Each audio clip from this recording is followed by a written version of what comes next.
to the attention of the chair, the pending resolution proposes to impeach the President of the United States. As such, it invokes an exclusive constitutional prerogative of the House. The final clause of Section 2 in Article 1 of the Constitution mandates that the House, quote, shall have the sole power of impeachment, end quote. For this reason, the pending proposal constitutes a question of the privileges of the House within the meaning of Rule 9. Ample precedence is annotated in House Rules and Manual in Section 604. The amendment in the motion to recommit offered by the gentleman from Virginia proposes instead to censure the President. It has no comparable nexus to an exclusive constitutional prerogative of the House. Indeed, Clause 7 of Section 3 in Article 1 of the Constitution prescribes that, quote, judgment in cases of impeachment shall not extend further than to remove from office and disqualifications to hold and enjoy any office of honor, trust, or profit under the United States, end of quote.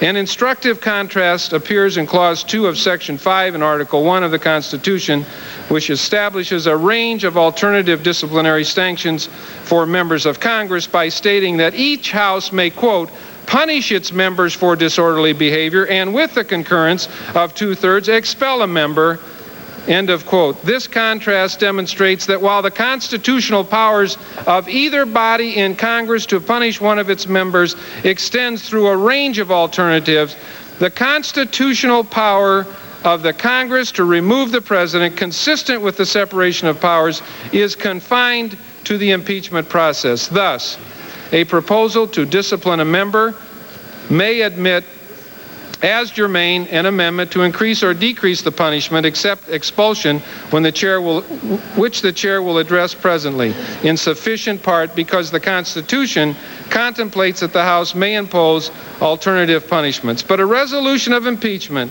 being a question of privileges of the House because it invokes an exclusive constitutional prerogative of the House, cannot admit as germane an amendment to convert the remedial sanctions of potential removal to a punitive sanction of censure, as that would broach non-privileged matter. For this conclusion, the chair finds support in Hines precedents at Volume 5, Section 5810, as cited in Detschler precedents at Volume 3, Chapter 14, Section 1.3, Footnote 8. The qualitative difference between these two contrasting sources of disciplinary authority in the Constitution signifies an intrinsic parliamentary difference between impeachment and an alternative sanction against the President. The chair believes that this distinction is supported in the cited precedents and is specifically discussed in the parliamentary notes on page 400 and 401 of the cited volumes. An analogous case emphasizing an intrinsic difference is recorded in Cannon's precedents at Volume 6, Section 236, reflected on October 27, 1921. Speaker Gillette held that an amendment proposing to censure a member of the House was not germane to a resolution proposing that the member be expelled from the House. The cited precedents reveal several occasions when the Committee on the Judiciary, having been referred a question of impeachment against a civil officer of the United States, reported a recommendation that impeachment was not warranted, and thereafter called upon the report as a question of privilege. The occasional inclusion in an accompanying report of the Committee on the Judiciary of language recommending that an official be censured has not been held to destroy the privilege of an accompanying resolution that does not itself convey the language of censure. The chair is aware that in the consideration of a resolution proposing to impeach Judge James Peck in 1830, the House considered an amendment proposing instead to express disapproval while refraining from impeachment. In that instance, no member rose to a point of order and no parliamentary decision was entered from the chair or by the House. The amendment was considered by common sufferance. That no member ought to enforce the rule of germaneness on that occasion does not establish a President of the House that such an amendment would be germane. While the pending resolution addresses impeachment as a question of the privileges of the House, the rule of germaneness requires that any amendment confine itself to impeachment, whether addressing it in a positive or a negative way, although it may be possible by germane amendment to convert a reported resolution of impeachment to resolve that impeachment is not warranted. An alternative sanction having no equivalent constitutional footing may not be broached as a question of privilege and correspondingly is not germane. The Chair acknowledges that the language of House Resolution 611 articulates its proposition for impeachment in language that in itself tends to convey opprobrium. The Chair must remain cognizant, however, that the resolution does not entirely in the framework of the articles of impeachment, rather that in weighing any separate censure, the resolution only affects the constitutional prayer for judgment by the Senate.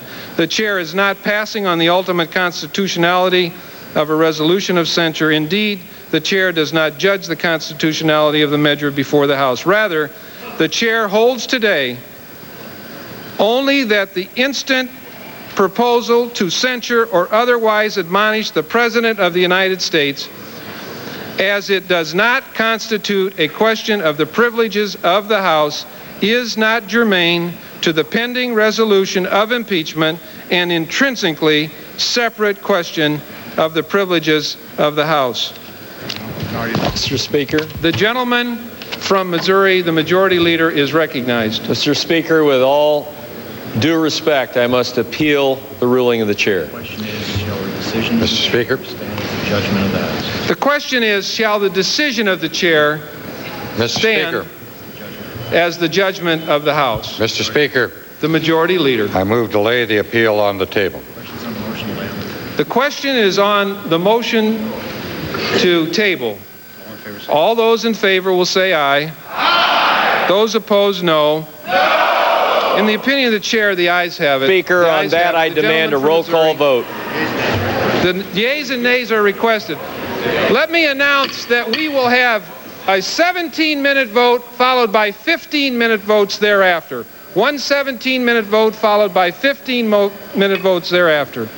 Sufficient number have arisen. Sufficient number have arisen. A sufficient number having arisen, the yeas and nays are ordered. This will be a vote by electronic device. Well, we heard the House parliamentarian, Charles Johnson, his words, his conclusions passed on through the voice and the presence of Illinois Republican Ray LaHood, and now you can see why the Republicans had the respected Mr. LaHood up there running things from the Speaker's chair. Basically, the ruling is that the rule of germaneness says that any amendment must confine itself to impeachment, and the censure resolution that the Democrats would like to see put forth does not, in the opinion of the Chair and the House parliamentarian. And you heard the Democrats' leader in the House, Dick Gephardt of Missouri, rise to appeal. The Republicans then moved to table that, and now they are voting. And you also heard that we're going to have a couple votes, the first one running 17 minutes, the second one, and if there's another one after that, 15 minutes each. All of this is leading up to the House voting on the 4 articles of impeachment. Michael Gerhardt. Yes.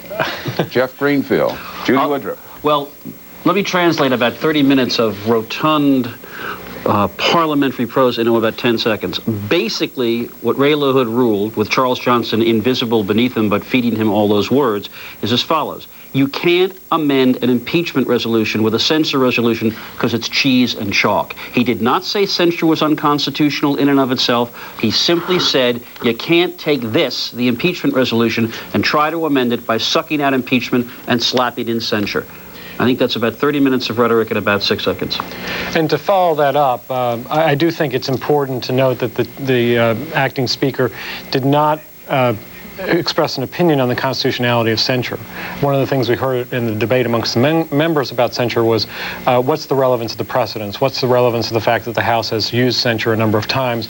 The chair stayed away from that question and really rested his decision on a very narrow procedural ground. We've said, I think, time and again here that the parliamentarian bending over backwards to be nonpartisan in all this, and yet the very fact that Representative Ray LaHood, who was sitting in the Speaker's chair, took the amount of time that he did to justify this decision is an indication. It looks like we may be having some electrical challenges here at CNN. Hopefully we can surmount those. But the fact that he took that much time is a clear indication the Republican Party, of which he is a part, wants to bend over backwards to indicate that it's being fair. That it is taking the time. It's listening to the other side. We're not ruling the way you want, Democrats, but we've heard you, and here are all the reasons. We've gone back in all the rule books. We even cite the Democratic Majority Leader Carl Albert of Oklahoma back in 1965 who ruled. I mean, there were all sorts of cites in his decision, in his announcement. Just a warning flag. You gave it just briefly there, interrupting what you were reporting. Apparently, there's been some rough weather. There's been some rain in the Washington area, and we might be taking power hits. So if you see something, that's what it is, and we're keeping all fingers crossed and hope that it doesn't happen. What we do expect to happen on the floor of the House once this vote or subsequent votes are completed, we do expect a symbolic walkout by the Democrats. Correspondent Bob Franken told us a short while ago that they will come outside, they will talk to reporters briefly, Bob Franken, and then they will go back in to face the inevitable? Yes, may I take a moment just to sort of go through all the gobbledygook of what we can expect here, because it really gets convoluted. First of all, the motion to table now is a Republican motion, which in effect would defeat the efforts at censure. I will point out that a yes vote is a vote against censure.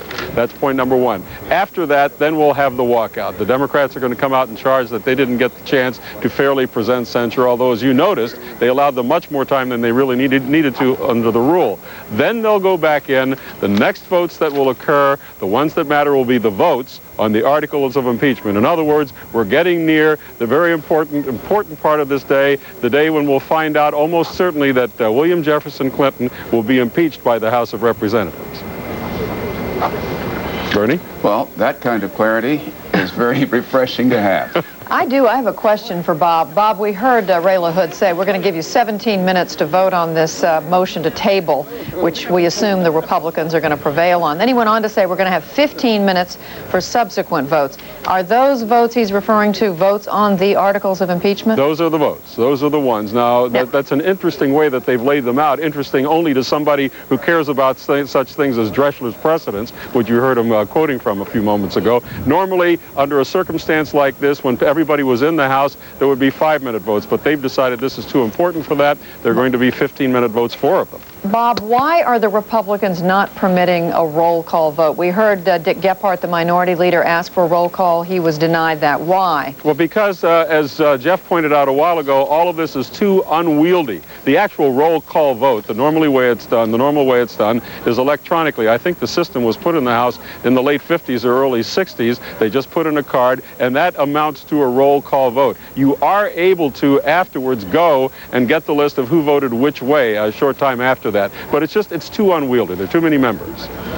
Wolf Blitzer, at the White House, are people pacing the floor there?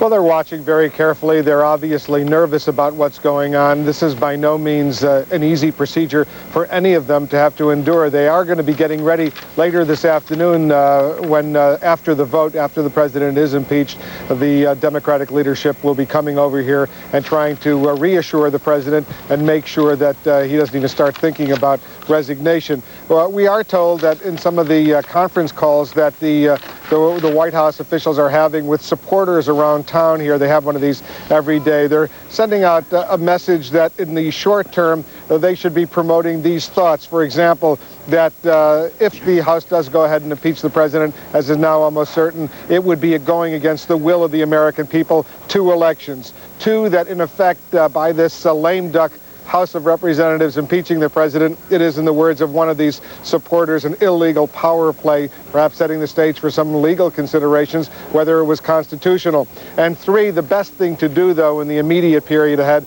is find a bipartisan compromise in the Senate, which of course would be censure, something short of impeachment and a full-scale trial. Just one quick question about the First Lady's trip over to the Capitol this morning. What does the White House feel she accomplished? One correction, not necessarily illegal, illegitimate. That would be the aspect of this. If in fact this lame duck Congress goes ahead and does impeach the president, as everyone now expects. As far as the First Lady is concerned, she was anxious on her own right to go out and thank those members. This has been an awful ordeal for her personally, for Chelsea, for the entire family. It's not been easy, as everyone knows. Everybody remembers those pictures of the president and the First Lady in Chelsea immediately after he confessed in August when they went to Martha's Vineyard. Mrs. Clinton at that time, through her press secretary, Marcia Berry, issued a statement saying she forgives her husband. But we did not see Mrs. Clinton passionately, very aggressively over these many weeks and months come out and defend the president, get involved in this potential impeachment debate. She did do that yesterday to a certain degree, and this morning she wanted to have a better opportunity, but by all accounts, of course, it's too little, too late to help her husband from being impeached. But Wolfite, we really still have not seen an outspoken, passionate public defense of her husband. Right, we did not. It's fair to say. We have not seen her go on television on a major TV program and an interview program together with her husband, holding his hand and arguing, in effect, please let him complete his term of office. Wolf Blitzer at the White House, and just by chance, if any of you are just tuning in to CNN's live coverage of the House impeachment debate and the impending vote, one of the major stories this day occurred when Bob Livingston, the Speaker-elect from Louisiana, went to the well of the House and in a remarkable speech said that, in effect, he would not only not accept the speakership, he would leave Congress. Hear now, in its entirety, what Mr. Livingston said. Sir, you have done great damage to this nation over this past year.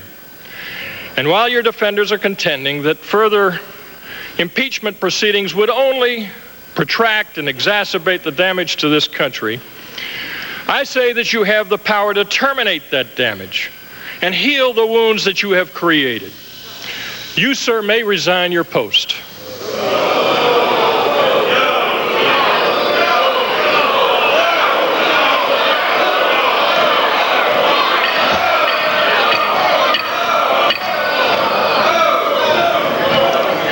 House will be in order.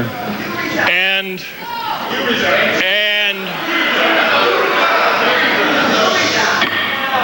the House will be in order. And I can only challenge you in such fashion if I am willing to heed my own words. To my colleagues, my friends, and most especially my wife and family, I have hurt you all deeply, and I beg your forgiveness. I was prepared to lead our narrow majority as Speaker, and I believe I had it in me to do a fine job. But I cannot do that job or be the kind of leader that I would like to be under current circumstances. So I must set the example that I hope President Clinton will follow. I will not stand for Speaker of the House on January 6th, but rather I shall remain as a backbencher in this Congress that I so dearly love for approximately 6 months into the 106th Congress, whereupon I shall vacate my seat and ask my governor to call a special election to take my place.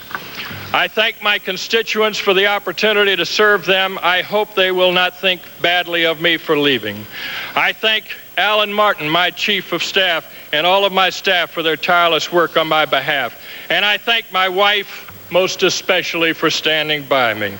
I love her very much. God bless America.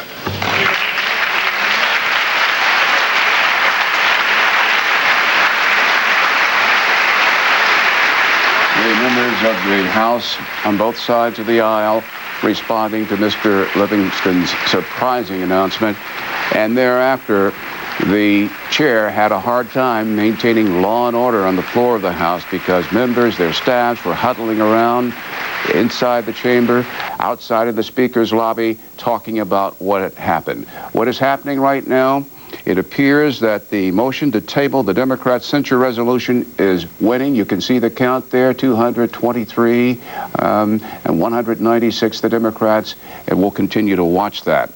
Bob Livingston is on the lips of everybody in this town and across the country.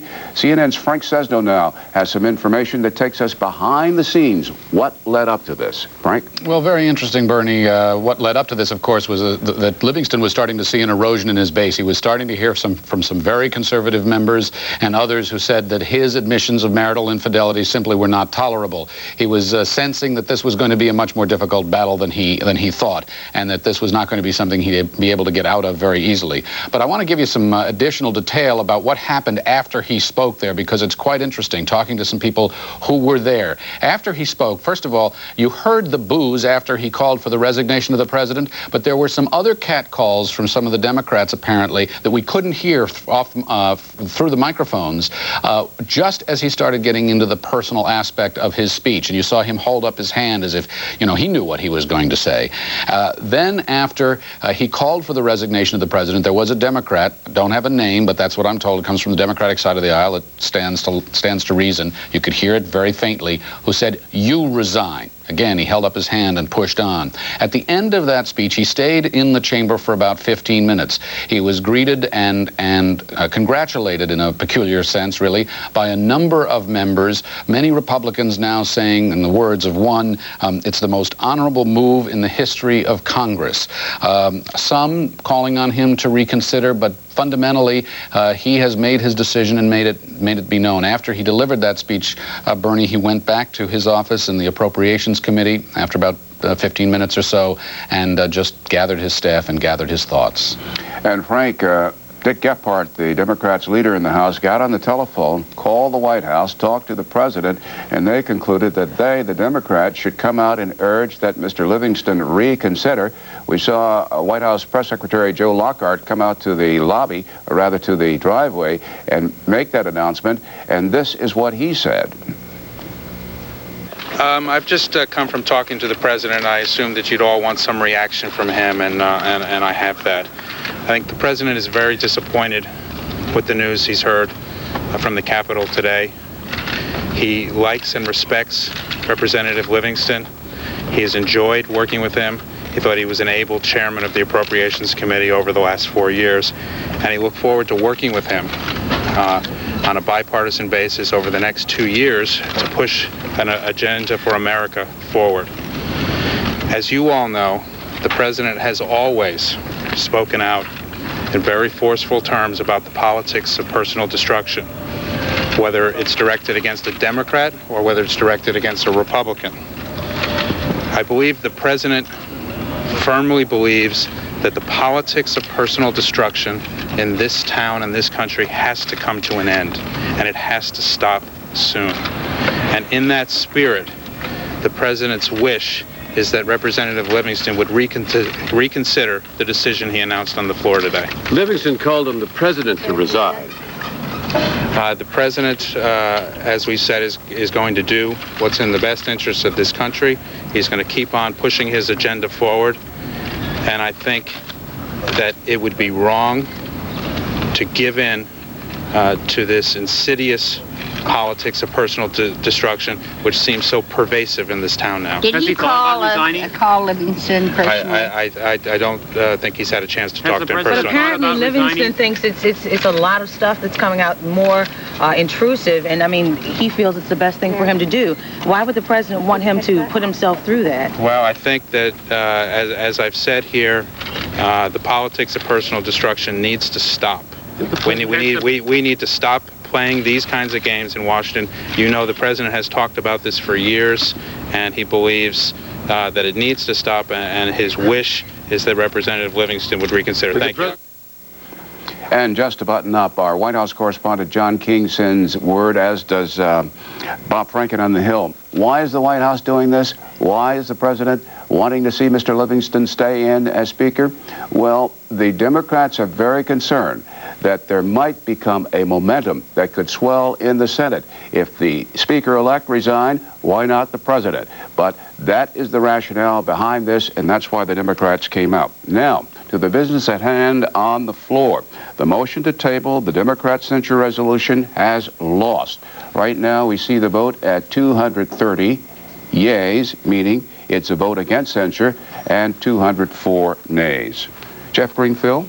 Right, to just be really technical about it. Well, be technical. Okay, this is well, see what a law school diploma can do for you. This is a motion to table Congressman Gephardt's appeal of the chair's ruling that the censure motion is not germane. But you're quite right. In effect, this was a censure vote. 230 agreed with the idea, get rid of the censure motion, let's go right to impeachment. That includes 4 Democrats. Presumably, and I can only say presumably, those may be the 4 Democrats who have announced for impeachment, and 2 Republicans joined the Democrats. Here is Ray LaHood. The motion to reconsider is laid upon the table. The question has been divided for a vote. The question is on the adoption of Article 1. The question is on the adoption of Article 1. The adoption of Article 1. You see the Democrats now beginning to quietly walk out. Those opposed will say no. The ayes have it. Speaker. Gentleman from Wisconsin. I demand the yeas and nays. All in favor of the yeas and nays will rise and remain standing. A sufficient number having arisen. The yeas and nays are ordered. This will be a 15-minute vote.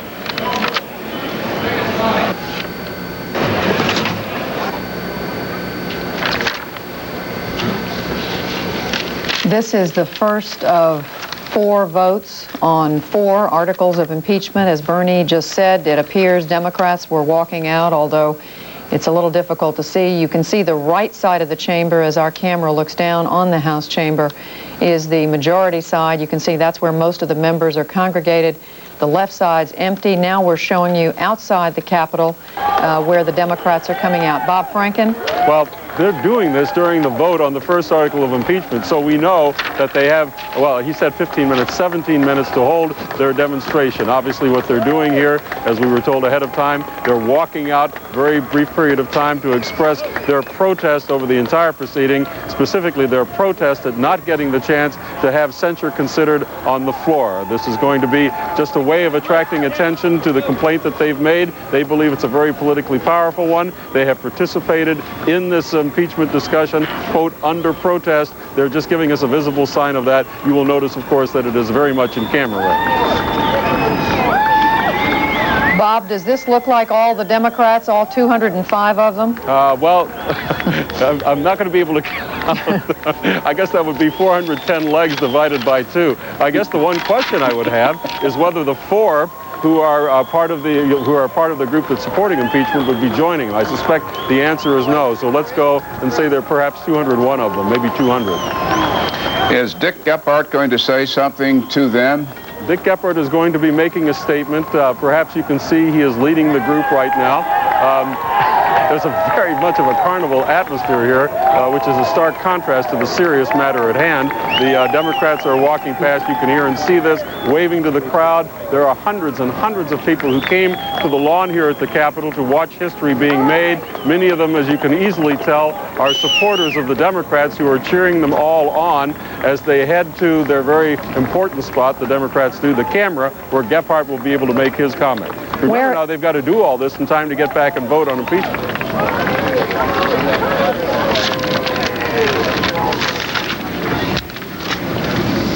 Back and do your job!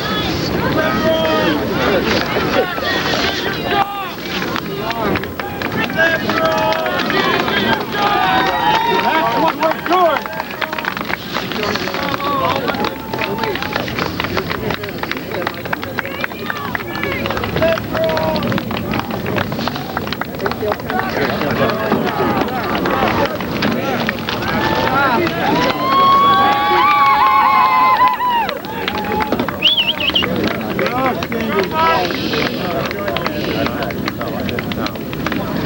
We are deeply offended by this process. It was partisan and unfair. Censure was the only bipartisan solution to this sad chapter in our history. It should have been considered as an alternative. We walked out to demonstrate our deep displeasure with the action of the majority party They disregarded the clear will of the majority of the American people. Dave Bonnier. The American people sent a very clear message this November. They want President Clinton to continue to do the job that they elected him to do. And this Congress is ignoring the wishes of the American people. Let me tell you, people are angry, they are frustrated, they are bewildered, they want to know why a rump in this Congress want to hijack the election and take away the right of the American people to have their president represent them. This House is out of touch, it is out of control, and it is so consumed that they have just denied us a chance to vote on the one option that commands the support of the American people, and that is censure. These partisan proceedings have made a mockery of the constitutional process. We are here to say that we will not give up. We will fight on. We have values that we're defending here in terms of a decent education and health care, and we will not let them hijack those policies and negate the most important part of our democracy, the right to cast your vote at the in the ballot.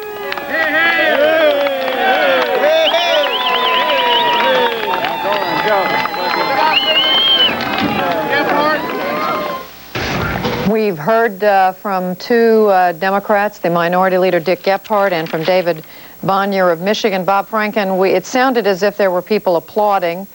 We couldn't get a look at how big a crowd there was outside.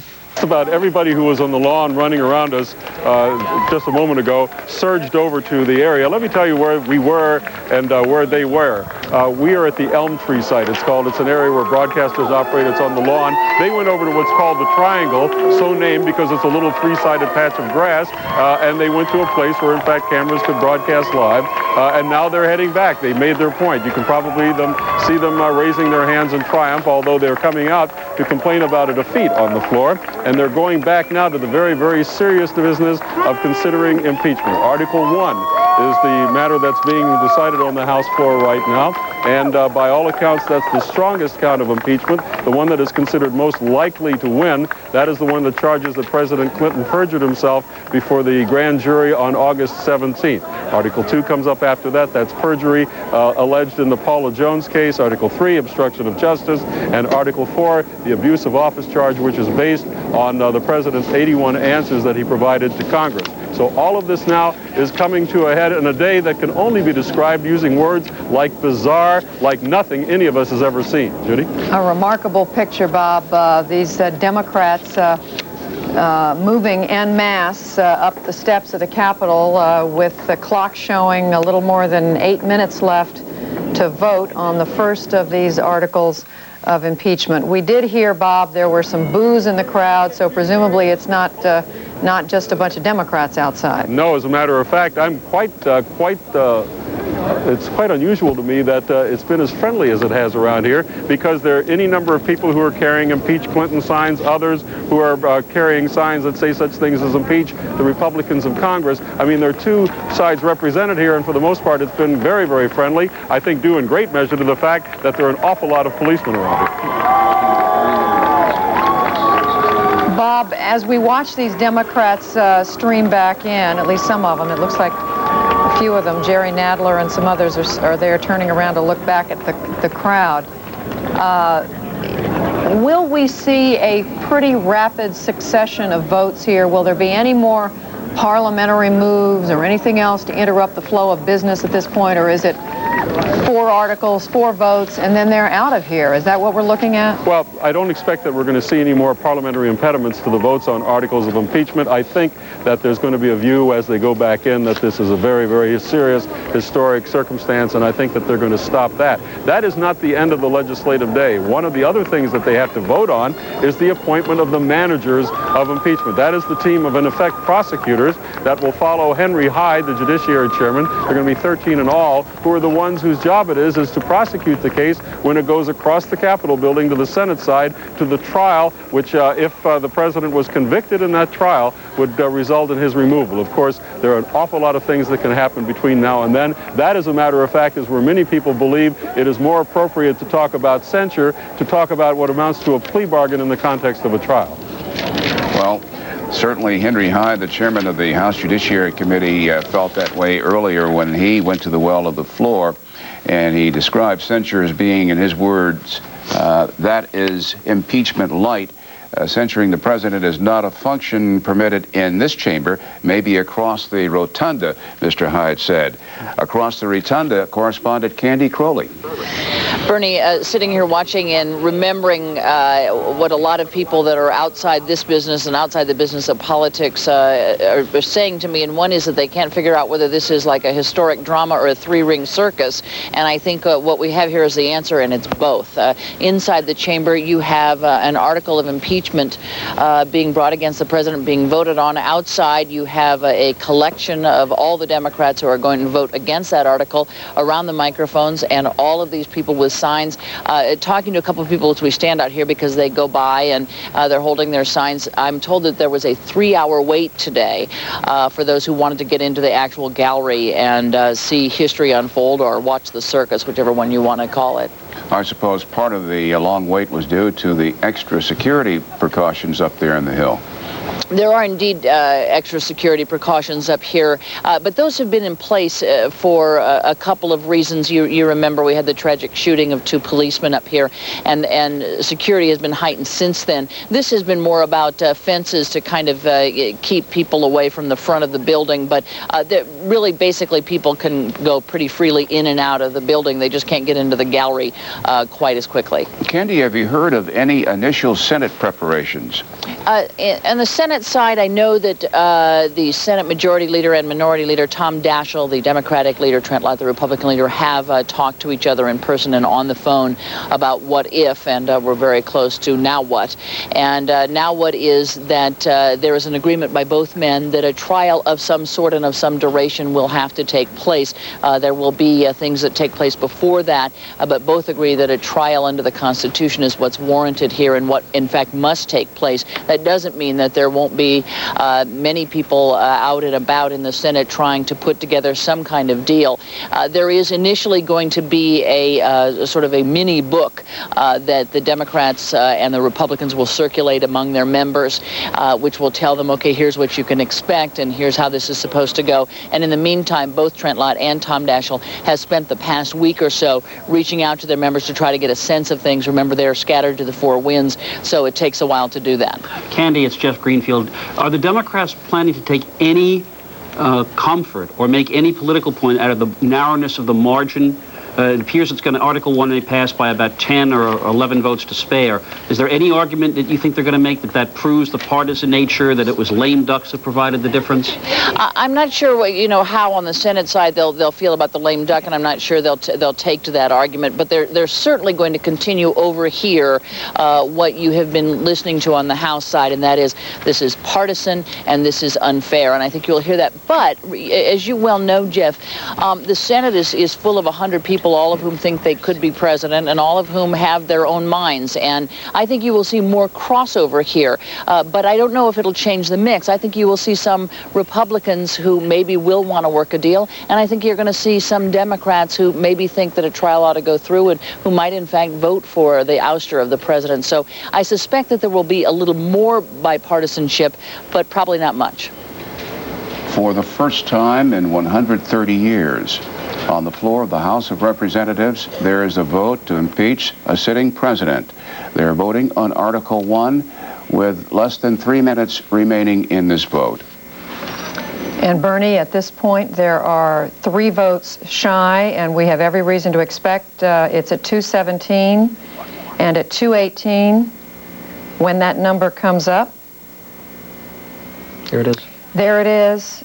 President William Jefferson Clinton is now the 2nd president in the history of the United States to be impeached by the House of Representatives. The members having voted on the first article declaring that the president committed perjury before a grand jury. And on this lip-quivering afternoon, we go to John King at the White House.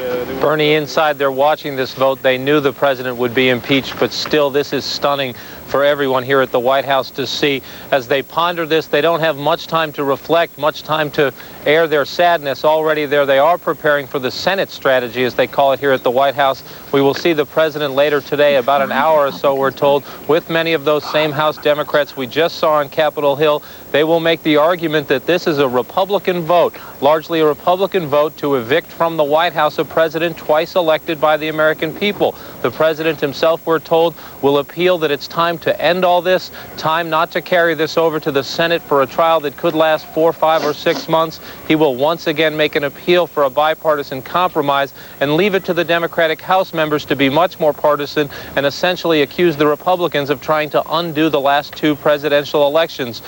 Most of all, though, right now, as people inside the White House watch these screens, a realization that their president, the man they work for, now the second president in the history of the United States to be impeached by the House of Representatives. John King, let's look at this tote board now and analyze the White House effort to try to sway moderates. Right now, the vote stands at 219-4. And on the no side, 5 Republicans sided with the Democrats. Looking closer at the Democratic column, 199 Democrats voting against impeachment, of course, but 5 Democrats crossing over to the Republicans. This has broken down just as the vote counters in both parties had predicted it would in these last 72 hours, as the undecideds have made their views more clear. Democrats said they would lose 5, no more than 7 votes. It looks like they will be right in that margin. Republicans said they would lose 5, no more than 7 votes. So very strictly a party line vote here. That will help the Democratic argument. The White House says that this is a Republican push to impeach this president and remove him from office. The climate tends to be much different in the Senate, a much less partisan atmosphere, although this debate has polarized both parties in Washington. We know one of the reasons the First Lady was invited by the Democrats to come to Capitol Hill this morning was to urge Democrats to support her husband, try to keep the number of Democratic defections to a minimum. We're told by our sources that at one point during the caucus, she recalled her own experience working for the Watergate Impeachment Committee, said that that process was a lot more fair than this one, and one congressman quoted the First Lady, said, quote, "We can't let them impeach our ideas." So certainly the First Lady of the United States casting this as a battle pitting her husband and the Democrats against the Republicans. There are, as you can see by this tally, 2 Democrats not voting. We can tell you very quickly who they are. Representative George Miller of California is recovering from hip replacement surgery. He's not there to make the vote. And Representative Tom Allen of Maine has a somewhat more pleasant conflict. His daughter's getting married. So 2 Democrats not casting a vote. But you take those votes away, and as Bernie and John are just commenting, the Republicans have prevailed, 228 to 205, with 5 Democrats voting with the Republicans and 5 Republicans voting with the Democrats. Wolf Blitzer. Judy, our colleague Chris Black has just spoken with Joe Lockhart, the White House press secretary, who says he will absolutely have no comment on this vote to impeach President Clinton. He's going to wait until President Clinton himself addresses us, presumably in the next hour or so, when the Democratic House leadership gather here at the White House for this event. The president is now in the residence behind me. Presumably he was watching. We don't know for sure, but we will have to wait to hear from the president directly to get his reaction to this historic moment. Wolf Blitzer at the White House. Jeff Greenfield and Professor Michael Gerhardt. Take a look at these numbers and realize the fundamental reason that we're here today. If 12 more Republicans, according to these numbers, had changed their votes, the impeachment Article 1 would have failed by 1 vote. It was the White House's belief all along that they could get Northeastern Republicans, some of the people who would openly express doubt about impeachment, and the fact that only 5 Republicans went over is the basic reason why the President of the United States now stands impeached. It was a fundamental miscalculation about where these moderate Republicans might wind up. Let's listen to Ray LaHood announce the result. To reconsider is laid upon the table. The question is on the adoption of Article 2. So many...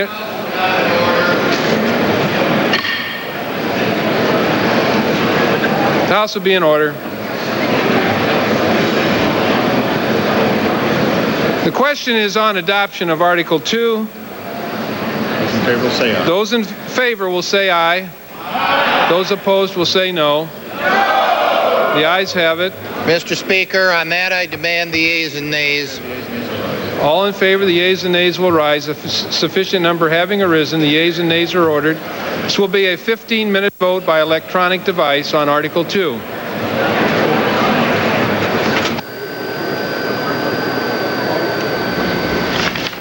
What the members will now commence to vote on is Article 2 of these 4 articles of impeachment. This is the article that states the president provided perjurious, false, and misleading testimony as part of the Paula Jones civil rights action brought before him. Specifically, it says the president that he provided this testimony in the Paula Jones case with his responses to written questions and in his deposition. And before I go to Bob Franken, I want to make a correction and an apology. I was going by a report we had from last night that said that Representative Tom Allen of Maine was going to be attending his daughter's wedding. I am now told that he was here to vote. Instead, presumably the wedding was postponed, or maybe he's not there. Bob Franken. Well, the one article of impeachment that's being voted on now is considered one of the weaker ones. It's going to be interesting to see if this prevails. Article 1, the one that just passed, was considered the strongest charge against President Clinton because it had to do with lying before the grand jury under oath. Article 2 has to do with perjury committed in the pursuit of the Paula Jones case, and there you run into the question of materiality, and I'll leave it to Michael to explain that from Black's Law Dictionary, but of course it's based on the fact that the Paula Jones case was ultimately dismissed, and the argument would be that because of that, the perjury was not as easy to prove, not as serious. It'll be most interesting to see if this one prevails and if the fourth article prevails. Those are the two weaker ones. Well, clearly Michael Gerhardt is more than able and willing and ready to explain that if you so choose. And then I have an historical question for you. Okay, well thanks for your confidence, Bob.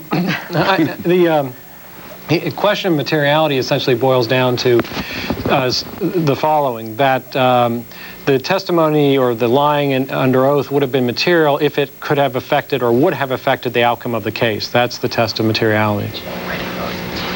Historically speaking, I'm thinking that 130 years ago,